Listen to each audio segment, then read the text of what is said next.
If you are capable of causing depression to yourself,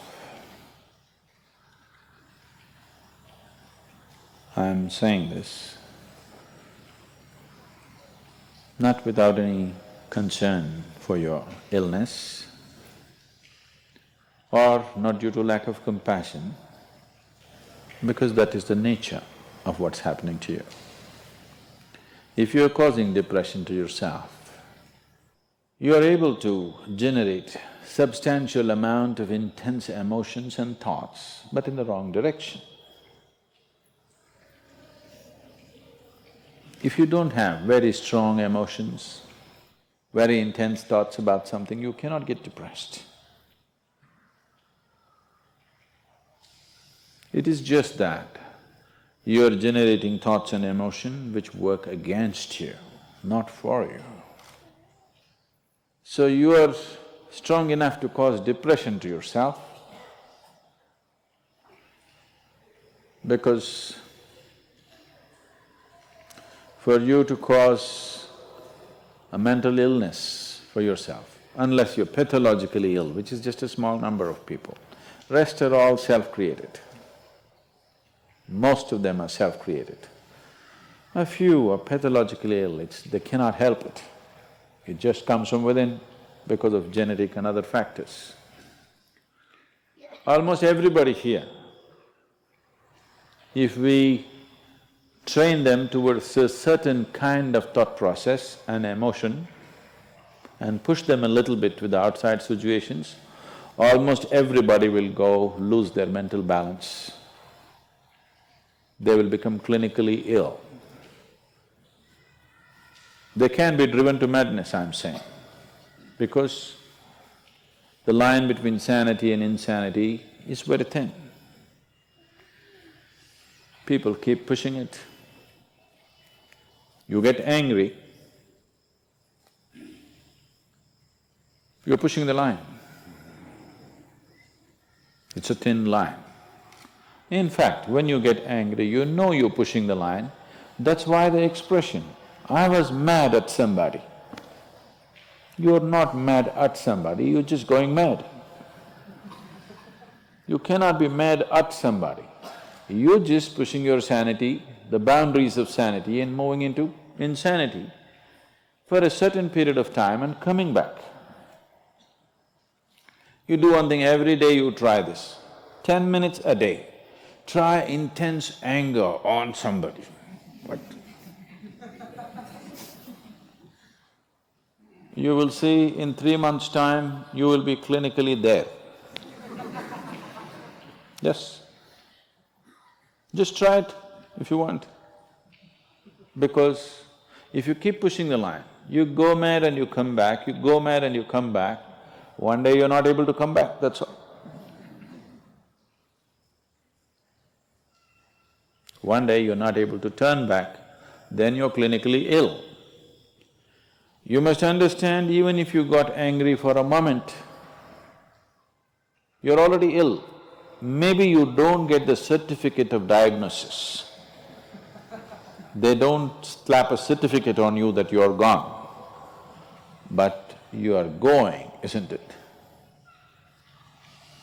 You think it's your right to throw tantrums, you think it's your right to get angry with people, you think it's your privilege to be depressed so that you'll get attention from somebody. You keep playing this, one day you will not be able to turn back. Keep crossing the line every day, one day you will see you cannot cross back. That day, you need a doctor. Till then, everybody needed a respite from you, but the day you can't cross back, they get the respite because now they can catch you and give you to a doctor. Otherwise, you're temporarily going mad every day, many times a day. They cannot even send you to an asylum, they have to bear with you, your family, your friends, your people around you. If you get at least truly clinically ill, we can hand you over. There's one temple in Tamil Nadu, where they chain you and keep you. where there is no hospital, no psychological for ailments, there's no hospital, there is a temple that somebody created which is supposed to push people back into sanity. So, families just take them and leave them there, they're shackled and left in the temple. You give them some money, they'll feed you, and you're just there like an animal, tied up. I think if hospitals were run like this, a lot of people wouldn't go crazy. They would maintain their sanity. Right now it's too deluxe. If you make hospital extremely comfortable, it'll become an incentive to become sick. And you have incentives in your life to become ill, right from your childhood. You got the maximum attention only when you fell ill. When you are happy, they screamed at you. When you squealed in joy, they screamed back at you, adults. You… then boo-boo, boo-boo, boo-boo, boo-boo. When you are a child, physical illness is good because you'll get attention from your mother and father and everybody around you, and you don't have to go to school on that day. So you learn the art of falling physically ill. But once you get married, you learn the art of becoming mentally ill. Because if you want to get attention, you go sit in a corner, act depressed, people will pay attention to you. So you keep playing this game, one day you're not able to cross the line back. That day you're clinically ill. Unfortunately,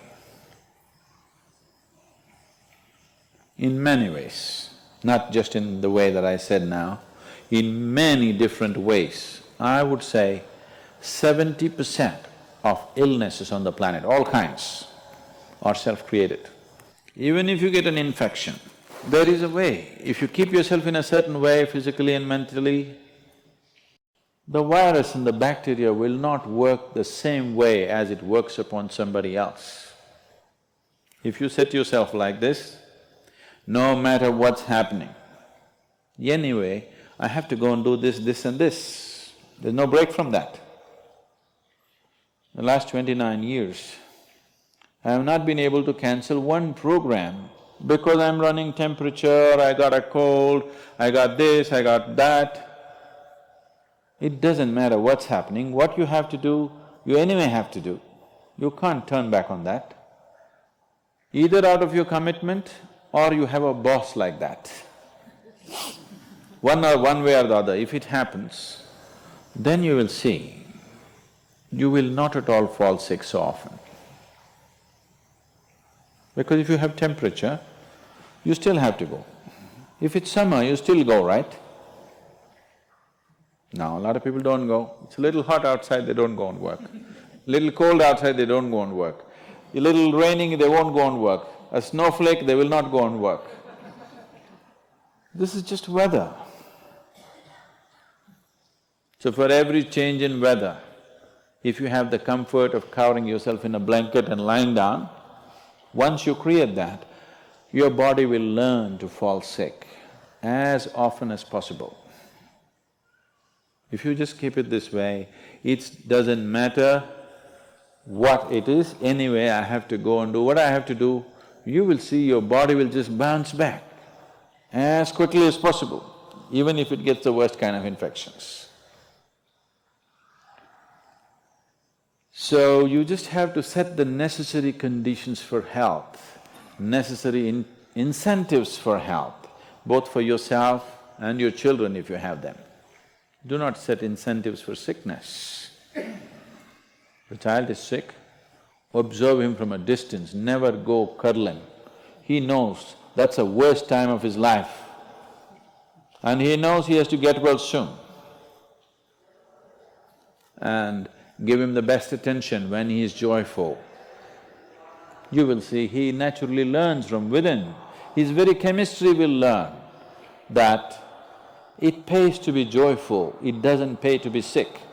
If you make this very clear to your own biology, to your own chemistry and to everybody around you, you will see people will not fall sick as often as they are right now.